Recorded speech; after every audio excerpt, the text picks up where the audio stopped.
করোনার বলা আটকানির লাগি মঙ্গলবার বিয়ান 6টা থেকে দেশের 7 জেলাত লকডাউন ঘোষণা করা হয়েছে। 30 জুন মাঝরাত 12টা পর্যন্ত এই লকডাউন থাকব।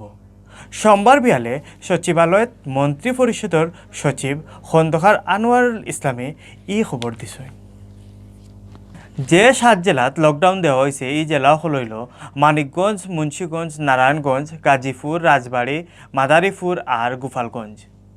লকডাউন চলা অবস্থায় খালি প্রশাসন আর জরুরি কাজকামের লগে জড়িত যেমন ক্ষেতর খামর জিনিসপত্র, খানির জিনিসপত্র পরিবহন, রিলিফ বাটিয়া দেওয়া, চিকিৎসা, করোনার টিকা, কারেন্ট, পানি, গ্যাস, জ্বালানি, fire brigade, telephone, internet, paper পত্রিকা, টেলিভিশন আর সাংবাদিক সহ জরুরি খামর লগে জড়িত সকল গাড়ি চলাচল করব। এর বাইরে কোনো জাতের গাড়ি ঘোড়া চলতো নাই।